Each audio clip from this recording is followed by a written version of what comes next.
Welcome back to the channel, and today I'm excited to share an episode that I've wanted to do for quite a while, and that is an episode all about buying used electric vehicles. Now this was an episode I couldn't really produce just a few short years ago because there really weren't many electric cars to choose from, but that's very different today. So I'm going to put up a list here real quick just for you to take a look at. This is by no means comprehensive, but this is just a list of cars, popular used electric cars I think that you might consider. And on the left we have all electric, 100% battery powered cars. And on the right, we have what I'm going to call plug-in electric, or some of these models are called PHEVs. Basically, these are vehicles that still have a gas tank and an internal combustion engine, but they also are equipped with a battery that is good for a certain amount of driving on 100% electric power. And now, real quick disclaimer before we get started, all the websites I'm going to use when we're looking through these cars, I'm not affiliated with any of these websites. There's nothing sponsored in this video. So everything I'm showing you are just websites that I use whenever I'm looking for cars. I'm sure you'll find these are websites that you're probably familiar with as well. And so just wanted to get that out of the way. This is just my process and some of the things I look for when I'm considering making a used electric vehicle purchase. I've been driving electric for a little over 6 years now, I think. And in that time, I have bought 3 used electric cars. So the first one was a 2015 Nissan Leaf. Then we bought more recently a used 2014 Tesla Model S. And now we're also driving a used 2018 Mitsubishi Outlander PHEV. The Leaf is probably the one we're going to talk about the most, but generally I'm going to be talking about how we examine the health of the battery of these cars. That's basically the number one concern when you're buying a used electric car, especially if it's out of warranty. So let's just go ahead and get started. And this is probably a website you're familiar with. It's called Auto Trader. And what I like about this site is that unlike most other sites, in fact, basically any other site that I use when looking for electric cars, is that if you go down to the bottom, near the bottom of the page, they have this section called Browse by Style. And this is pretty common across all these different websites. But on the very bottom, they have kind of these extended categories, and one of them is hybrid electric. So if we click that, and in this search category, we also want to go over here, and I'm going to eliminate hybrid so that we're just looking at electric vehicles. I'm going to sort the relevance to set the price to the lowest so that we kind of see like some of the older cars that are available compared against the list I shared with you. So we've got a Nissan Leaf here at the top, Fiat 500e, some more Leafs. Here is, well, this is a sponsored post, but that's a Bolt. More Leafs, Fiat 500. You're going to see a lot of Leafs, and that's going to be the car we look at in depth here soon. Spark EV. These are very small cars and generally going to be older cars. And now you might see that some of these posts are from another website called Carvana, and that's another one that I use sometimes. So let's just hop over to their website. Now, Carvana used to actually have, just like Auto Trader, they had this whole zero emission section. I actually posted about this once and thought it was really cool that they had it. Just a handy way for finding electric vehicles that are for sale. It seems that since then they've gotten rid of that zero emissions category, but we can still search. If you want to use Carvana, the way I do that is we're going to shop all cars. We go over to more filters. Under fuel, you can click electric, and so that's how I have found on Carvana to narrow it down. Now let's specifically start with a very specific car. And I'm going to start with the Nissan Leaf. I feel like that's the car I have driven the longest, at least at this point, and that I know the best. And we're going to start with a listing here on another website. This is Car Gurus. I already went through and pre-selected some listings just to make this video go faster. So when you're looking at a listing like this, we're not going to go over things that you're going to look for, just in general. You already know to check things like the exterior and interior condition. You're going to look at the tires and see how that looks. And, I'm not talking about things like that. For electric cars, your number one concern buying used, and especially out of warranty, is checking on that battery health. And the Nissan Leaf, as far as I know, makes it very easy to, well, not easy, but gives the most clear indication of the health of the battery just by looking at what's on the screen inside the car. So it's kind of hit or miss on these listings, which is why I picked the ones that showed what I wanted to see. Some dealerships don't do a good job of taking photos of everything. What you're looking for is a photo like this. This is the main dash screen behind the steering wheel. And for a 2015 Nissan Leaf that's supposed to go 80 miles on a charge, you can see here that on a full charge, these long, these charge bars here running horizontally kind of are how full the battery is. So, it looks like it's about 100% charged, and it's telling you here with the range estimator that you're going to get 75 miles. Now, the range estimator is kind of a guesstimation based on different factors. If it's cold weather outside, that number might go down to adjust for the cold weather. If the person who owned the car before you was an aggressive driver, they're really pushing down hard on the accelerator pedal, the efficiency of the car might be lower as a result. So take that number with a grain of salt, but it's a good indicator at least. And seeing that this car says 75 miles is good. It's very close to the stated range that a 2015 Nissan Leaf is supposed to get. Now, the Leaf on the right here, there's kind of like another section of bars, and they indicate something different. So these smaller squares, there's 12 of them, and as the battery degrades, these squares will actually go away. Now, it's good that this car still has all 12, which means the battery is supposedly in good health. The mileage on this vehicle is over 55,000 miles, so to me that's really good. I mean, I had lost a capacity bar on my Nissan Leaf, the used one I bought, very early on at around 15,000 miles, if I remember correctly. And boy, did I think I was in trouble, because I thought that was going to steadily keep decreasing and I was going to lose more capacity bars. Fortunately, that never happened, and as you can see from this post that I put on our Instagram, even with one bar missing, I was still getting the full estimated 80 miles of range. So just check out those bars on the right. If you see something where a bunch of bars are missing, that's the kind of red flag you're looking for. So let's go to this next listing. This is a 2013 Leaf, so it is a couple years older, but I just selected it as an example to compare. So if we find that same kind of shot, we can see here that the battery again appears to be 100% charged or close to it, and it's only showing 52 miles of range. And over here, we can see now that there are 3 bars missing, these capacity bars, indicating that the battery has degraded, and that is why you're not able to achieve that 75 to 80 mile range that a car like this should be able to get. So that's just a visual example of what to look for with the Leaf specifically. I haven't seen any other electric car that shows that so clearly. Now let's move on to another car that was on the list. Still on Car Gurus here. And we're looking at now a BMW i3. This is a car I really wanted for a long time and never ended up getting. There's 2 flavors of this car. So there's one that's 100% electric, and then there's one that has a range extender. It's called a range extender. It's just a small gas tank that's there for backup. Now if we look at this listing, it's going to be kind of a similar story. So here we're looking at the screen behind the steering wheel, and this is the battery electric version only, which is supposed to be able to go like, again, around 70 or 80 miles on a charge. But you can see here at almost 3/4 of a charge full, it's only estimating 23 miles of range. Now to own a BMW like this that's 100% electric, doesn't have the gasoline range extender, I would not want to purchase this car. I would be way too concerned that there's something up with that battery to be returning such a low driving range. And you can see that it's over 42,000 miles. I don't feel like a car like that should have so much degradation. So I would skip this one and move next to another 2015 BMW i3. This one has the range extender. And we look for that similar photo. Again, we're skipping all the interior, exterior, of course, that stuff you're going to want to check out. But in this video, we're just talking about examining the battery health. Now look here. It looks a little bit different because this has the gasoline extender, or generator rather.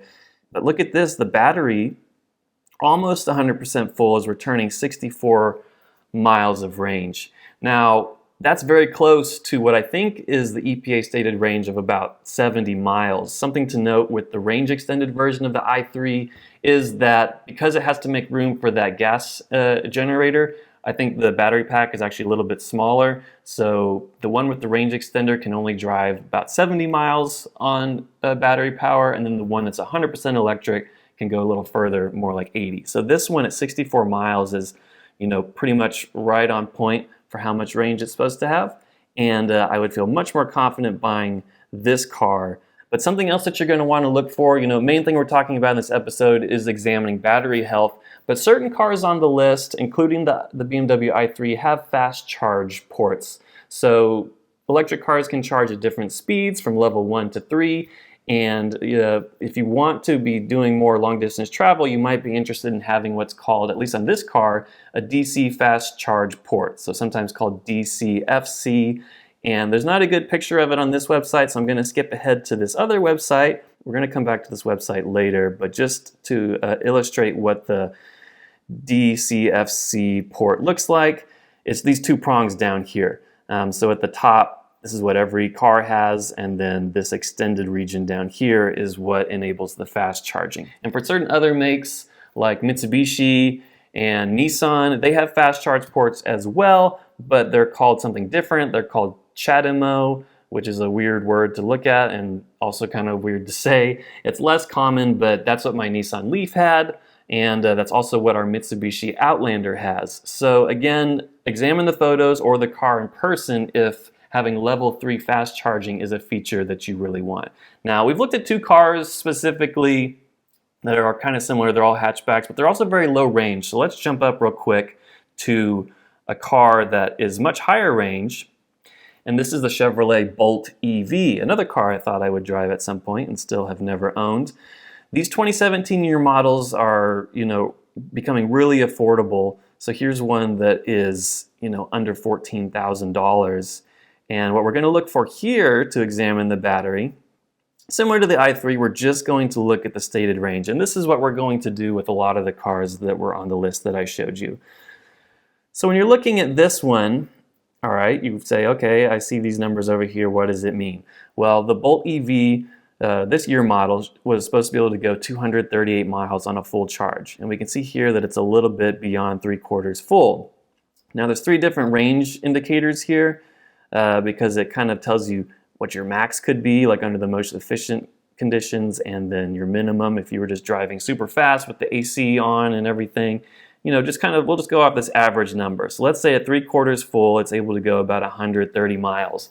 That's not bad. I mean, let's check the miles on the car. It looks like it's a little over 38,000 miles. So there is some degradation there probably, but I would be pretty happy with a car that looks like it could get, it's probably not going to quite reach 200 miles, at least the indication that it's showing here. But if you're looking at a Bolt EV or another car that goes 200 plus miles on a charge, I would say aim for hopefully getting as close to possible 200 miles. I'd still be happy with on a Bolt EV, a used one. Now let's skip ahead to this other one.